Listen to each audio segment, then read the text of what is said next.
Everybody knows that I'm breaking down. Everybody knows I ain't faking now.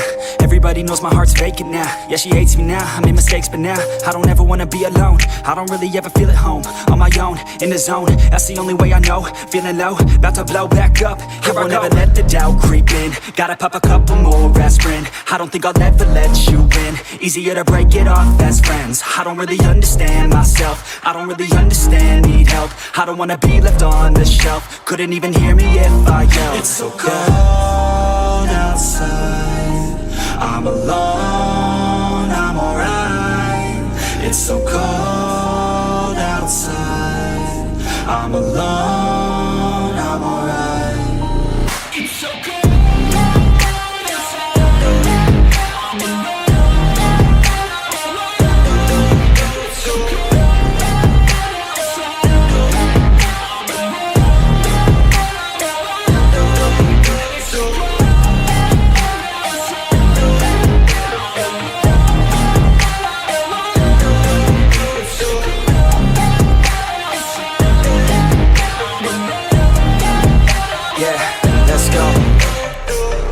Break down, always feel like I could break now, but I never let it. Another new what if, and today we have what if Bakugo had the Susanoo.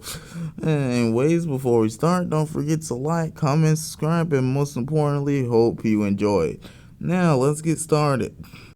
Of course, some obvious changes. Instead of being born with the quirk explosion, Bakugo will be born with the quirk Susanoo. That's what his quirk will be called, the power. For those of you who probably don't know what this is, here's a small screenshot from the Naruto wiki that's explained. There you go.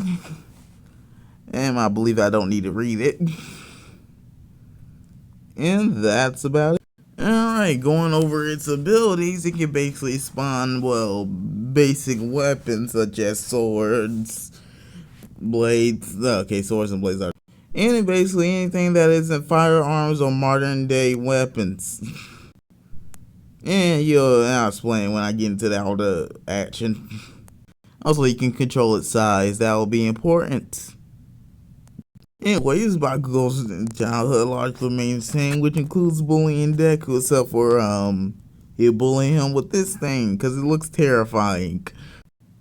Probably traumatizes Deku, and probably not. Like in canon, he is caught off guard by the sludge villain, and his today remains the same, although instead of fire, there'll be this giant purple being destroying everything around it.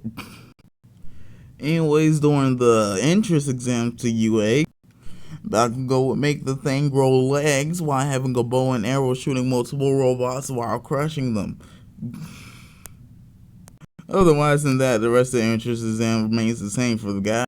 On to UA, first day of UA, when he's doing the whole ball throwing thing, well, let's be honest, the only thing that matters, Bakugo puts the ball in the arrow and shoots it as far as it can go, getting a much higher score than the cannon or distance. Anyways, on to the battle trial arc, and of course, our randomized matchups. First up, we have Deku and Uraka versus Kaminari and Jiro,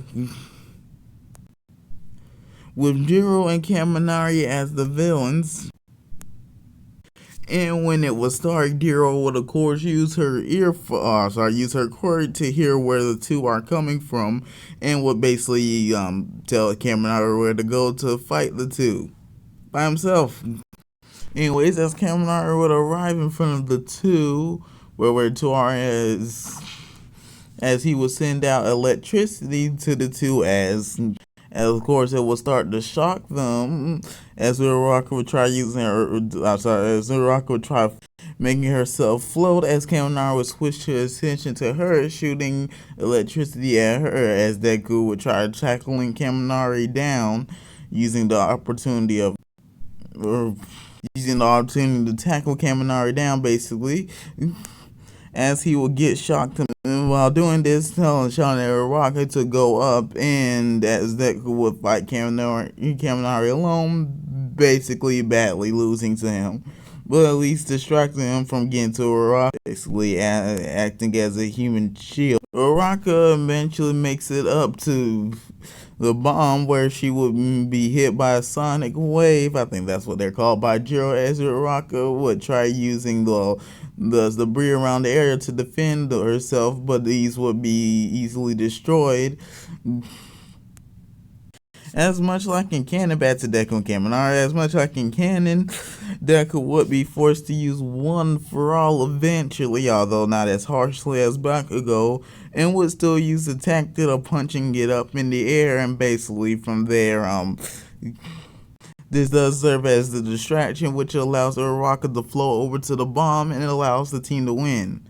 Although Deku at least doesn't get knocked out, but his arm is still broken. Alright, next we have Momo and Mineta versus Sato and Koda. Kota, no, it's Koda.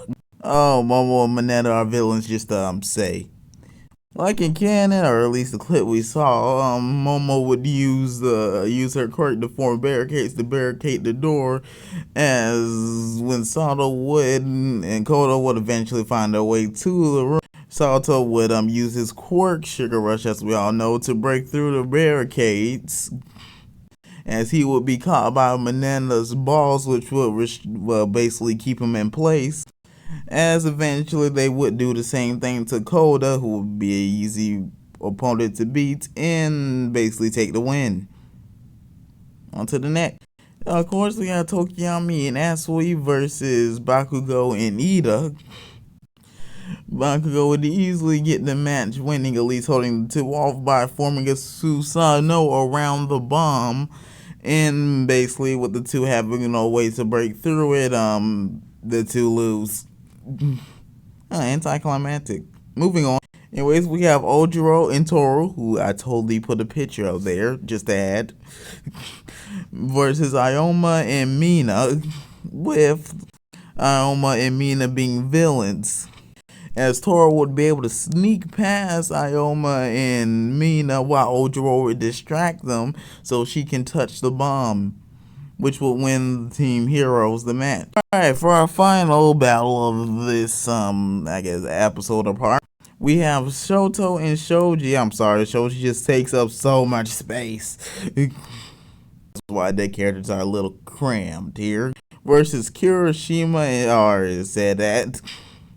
Kirishima and Shero. Like in canon, Shoto freezes the ground more like he did in the beginning of every fight in canon, as Kirishima would harden his legs to break out of it, as Kirishima tried again. Shero, as eventually Shoto and Shoji would arrive to the room of the bomb, and Shoto would just freeze over Kirishima like he did Sarah, although not as on a big of scale, and would touch the bomb, which would mean Team Hero wins. Probably should have mentioned Sarah and Kirishima were villains. And you know it now. Anyways, with that, I hope you enjoyed the first part of the what if, even though it didn't have much Bakugo in it. Of course, don't forget to like, comment, and subscribe, and see you next time.